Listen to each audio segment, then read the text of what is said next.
Bonjour à tous. Bonjour.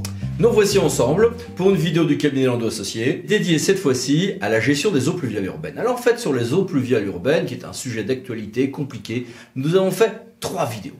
Une première vidéo où on veut relater l'historique de cette compétence pour expliquer les embrouillamini intercommunaux que cela entraîne aujourd'hui. Il y aura une troisième vidéo où on va parler des conséquences financières, que ce soit l'attribution de compensation, le mode de gestion, le mode de financement. Très bien, et là maintenant, abordons ensemble la question de savoir ce qu'est cette compétence et avec toutes ses conséquences en fait sur le mode de gestion et autres. Alors justement, c'est quoi les eaux pluviales urbaines? Alors d'abord, si on est pour l'approche juridique, c'est l'article L2226-1 du Code général des collectivités territoriales qui nous dit que c'est la collecte, le transport, le stockage et le traitement des eaux pluviales des aires urbaines uniquement. Mais le législateur ne nous a pas apporté de définition de ce que sont les aires urbaines. Et si on regarde bien le texte, il ne fait pas de lien, contrairement à ce qui est parfois annoncé, avec le zonage d'urbanisme, par exemple. Dans 99% des cas, nos aires urbaines, on voit bien, ce sont les zones urbaines, les zones à urbaniser, mais en réalité, en ne faisant pas un lien technique avec ce zonage, eh bien, le législateur nous oblige à revenir sur la réalité, mon territoire, quel est son secteur qui est urbanisé, et où cette urbanisation a créé une imperméabilisation. Simplement. C'est vrai que spontanément on peut penser aussi bien au zonage de PLU, on peut penser aux zones code de la route, on peut penser aux agglomérations au sens de l'assainissement collectif, on peut penser à bien des choses. Et il n'y a aucun de ces liens-là qui a été établi. D'ailleurs, lors des travaux de la loi Ferrand, il était envisagé de revenir sur une des rédactions issues de la loi Grenelle 2, vous allez revoir la vidéo numéro 1 à cet effet, où le lien a été fait entre les eaux pluviales urbaines et le zonage d'assainissement, lequel zonage d'assainissement comporte les zones d'assainissement collectif, non collectif, mais aussi les zones où on identifie les secteurs de collecte des eaux pluviales urbaines. Mais manque de chance, le législateur n'est pas allé jusqu'à concrétiser cette bonne idée de bien définir les choses. Oui, mais c'est vraiment une si mauvaise idée de l'éliminer. J'en suis pas forcément convaincu. Pour une fois, j'ai dit bien du législateur, attention. Parce qu'en réalité, le législateur s'est dit, oula, il ne faudrait pas qu'on se retrouve dans des situations où, finalement, en créant un tel zonage, on revienne à créer une forme d'intérêt communautaire. Ou alors, on soit dans une situation où, à force de reporter l'élaboration de mon zonage, ou en faisant un zonage complètement farfelu, je me retrouverais à pouvoir exclure des zones alors qu'objectivement, c'est urbanisé. Et donc le législateur, finalement, a voulu qu'on soit pragmatique. Eh bien, je suis compétent sur l'ensemble du territoire communautaire, ou de la commune, quand c'est encore communal, sur les eaux pluviales urbaines, à moi d'identifier objectivement, techniquement, où sont mes secteurs urbanisés. Et ça va être très simple.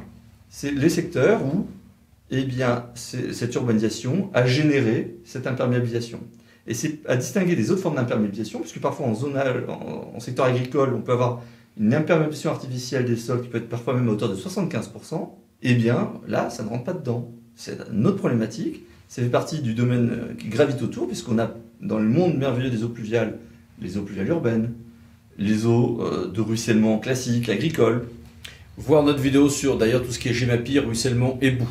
Et puisque tu évoques la GEMAPI, les eaux pluviales qui vont être en interaction avec un enjeu GEMAPien d'inondation, où je vais parfois m'être obligé de créer des ouvrages spécifiques. Relevons aussi que la compétence, et là c'est un peu malheureux, elle est sur le collecte, transport, stockage et traitement des eaux pluviales dans les aires urbaines, mais à aucun moment elle parle du vrai enjeu de demain, par rapport aux adaptations au changement climatique, qui est de responsabiliser l'usager, parce que rappelons que cette compétence-là, comme dans la GEMAPI, on n'a pas retiré les obligations du propriétaire, eh bien pour l'instant, normalement sur les eaux de ruissellement et les eaux pluviales, c'est le propriétaire du fonds qui en est responsable et qui doit faire en sorte que ça ne grave pas et ainsi de suite.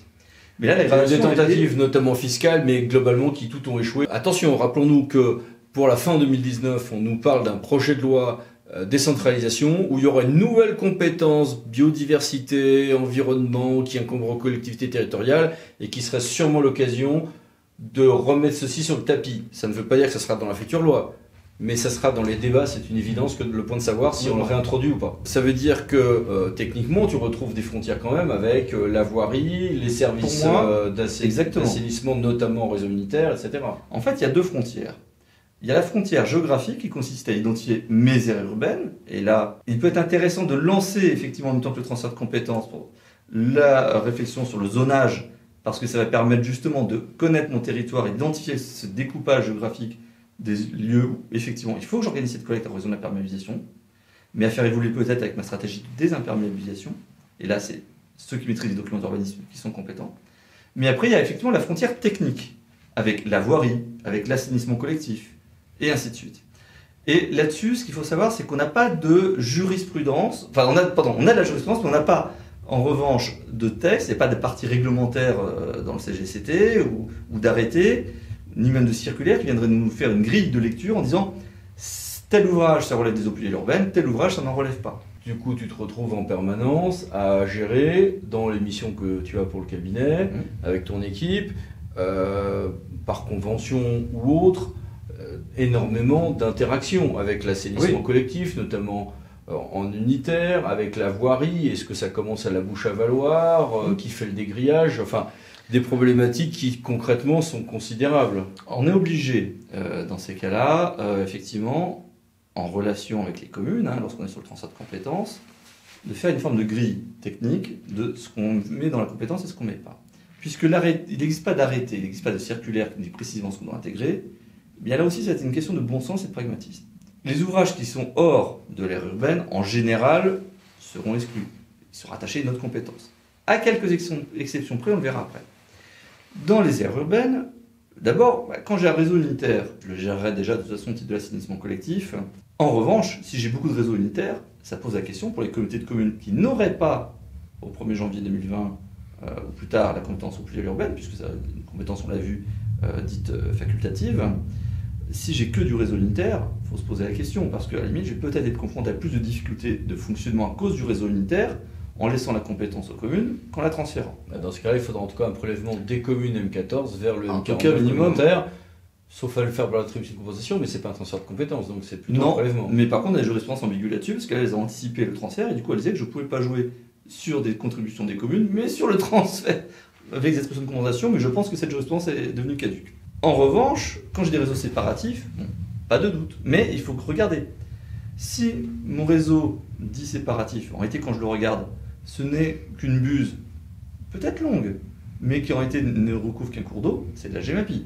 Ce n'est pas des eaux pluviales urbaines. Donc il faut que je regarde, en la matière, l'origine des eaux. Si par contre, il y a une dominante eaux pluviales urbaines, oui, clairement, il y a un transfert. Mais enfin, après, il y a un lien même avec des canalisations à usage agricole majoritaire. Enfin, il y a tas de situations. Donc il faut regarder, et là-dessus, on voit bien que le rôle, il est un peu juridique à 30%, mais 70% technique, et encore, c'est surtout même du bon sens. Et se poser la question de l'origine de l'eau, finalement, dans la matière. Ce qui cause ce besoin de collecte. Après, là où c'est le plus compliqué, évidemment, ce sont tous les ouvrages intermédiaires. Les avaloirs, effectivement. Est-ce que je les rattache à la voirie ou pas? Il faut savoir d'ailleurs que s'il y a un accident, le juge, une fois sur deux, il ne se pose pas la question, il condamne solidairement celui qui est en charge de l'un et de l'autre, et hop là, on n'en parle plus. Exactement. Et si on veut engager sa responsabilité, le meilleur moyen, c'est de ne pas se mettre d'accord avec la commune, ou la commune avec le PCI, sur qui fait quoi. Parce que c'est toujours dans ces cas-là qu'on a évidemment des sinistres.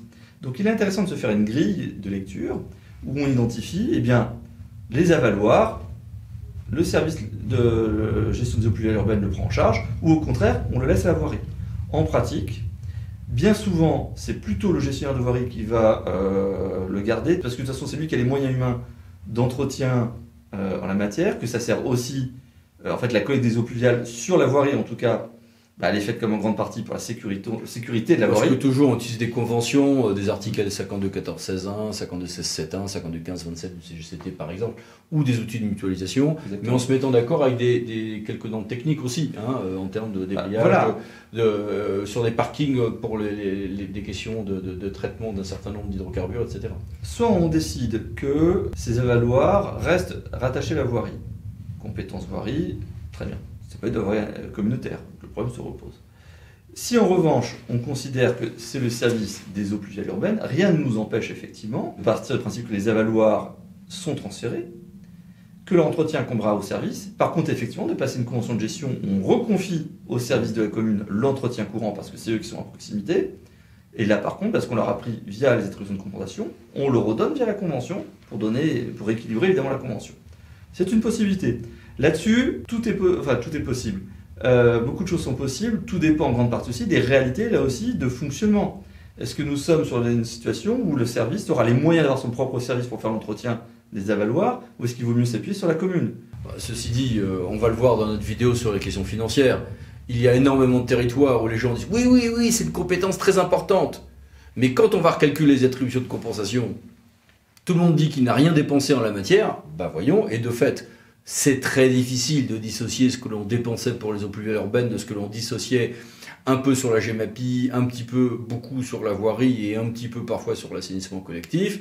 Et du coup, la communauté ou la métropole se retrouve à gérer de nouvelles compétences, en réalité lourdes de dangers, un petit peu en termes d'accidents, beaucoup en termes d'environnement et de satisfaction des usagers, avec des difficultés financières qui la conduisent bien plus encore d'ailleurs que des questions techniques à préférer des systèmes de convention. Tout à fait. C'est-à-dire que je dirais qu'on a deux cas de figure. Il y a les situations où on ne sait pas trop évaluer les attributions de compensation. C'est un sujet très sensible en la matière.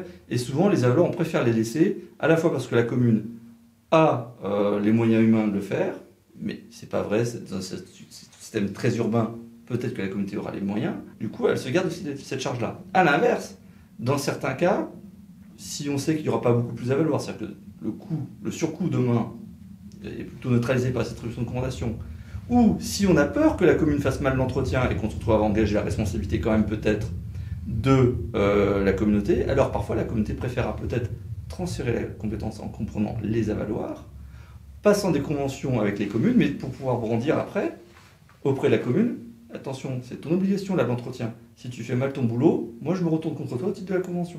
Ce qu'on dit des bouches à valoir s'appliquant évidemment notamment des territoires où on a plutôt une culture de plaques d'égout, en Alsace-Moselle par exemple, etc. Tout à fait. Après, on a d'autres ouvrages, on va pas tous les lister, mais il faut relever que ce n'est pas parce qu'on est sur éventuellement des ouvrages, on va dire naturels, un fossé, que celui-ci ne serait pas affecté à la compétence eaux pluviales urbaines. Si j'ai un fossé qui récupère des eaux, aussi bien des toitures, de surface imperméabilisée et de la voirie, il rentre dans la gestion des eaux pluviales urbaines. En revanche, hors aire urbaine, ou même, je dirais en aire urbaine, mais en réalité, on est sur un espace d'urbanisation diffus. C'est-à-dire qu'on n'est pas dans l'aire urbaine au sens véritablement de la gestion des eaux pluviales urbaines. Si j'ai un fossé qui ne récupère que les eaux de la voirie, et rien que celle-ci, sur le coup, on est probablement beaucoup plus dans l'accessoire de voirie au regard de la jurisprudence, et c'est peut-être bien aux gestionnaires de voirie de garder cet ouvrage. Et c'est encore plus vrai, notamment quand on est sur des tissus périurbains où finalement, oui, il y a un urbanisme, mais de faible densité, des voiries qui collectent que les eaux pluviales de la voirie, et les eaux pluviales de toiture qui en réalité font l'objet d'une imperméabilisation directe au sol et qui ne nécessitent pas en réalité. Mais quand communes et communautés s'entendent bien, dans de pareils cas, il vaut quand même mieux se recouvrir par une convention, ne serait-ce que pour être certain d'être assuré de part et d'autre en cas de litige. C'est dire s'il y a des situations complexes. Et puis je crois que c'est loin d'être tout. C'est loin d'être tout, parce qu'en réalité, d'abord, vous aurez des ouvrages qui seront hors aire urbaine, mais qui seront peut-être à prendre en charge. Bah, oui, typiquement, en aval de l'aire urbaine, vous avez peut-être même des ouvrages de rétention des eaux urbaines, des systèmes des bassins de rétention, qui vont maîtriser ces flux en période de forte pluviométrie et laisser repartir progressivement l'eau dans le milieu naturel. Avec là une problème de frontière avec la compétence GEMAPI. Mais c'est ce qui fait qu'en réalité on aura parfois des situations très complexes. Là on dit soit complexe, on aura d'autres très complexes. C'est-à-dire que dans certains cas, la réponse n'est pas de dire c'est de la GEMAPI ou de la GEPU ou du ruissellement agricole. Parfois c'est tout en même temps. Vous allez parfois faire une opération où l'ouvrage va être affecté avec plusieurs finalités. Peut-être qu'il s'agira d'un bassin de rétention, effectivement, pour les eaux pluviales urbaines. Mais en réalité, pourquoi on fait ce bassin? Pour ne pas créer une aggravation en période de forte pluviométrie par rapport au risque d'inondation.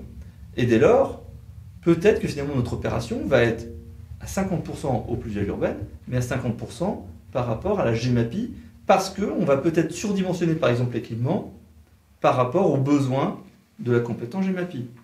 On a même eu un dossier, on a passé une convention également avec l'ONF, parce qu'on était sur la gestion de parcelles qui étaient sur l'ONF, donc il fallait avoir leur accord pour intervenir, mais également une partie de l'opération qui était faite aussi pour éviter des problématiques de débordement de la station d'épuration, et là, il y a aussi du coup un enjeu assainissement collectif. Ce qui fait que la convention, sous l'égide de l'État, prévoyait plusieurs financements au titre de plusieurs compétences, eaux pluviales urbaines, assainissement collectif, et au titre de la GEMAPI également. Dans un cadre forestier en plus. Et dans un cadre forestier pour faire des travaux sur des parcelles en gestion NF. Ce qui prouve bien que finalement, tout est toujours une question, de compétences et de responsabilité d'une part, et d'autre, de finances. Point que nous allons approfondir avec la 3e vidéo sur la gestion des eaux pluviales urbaines sur les finances. Donc, à bientôt. Merci, au revoir. Merci.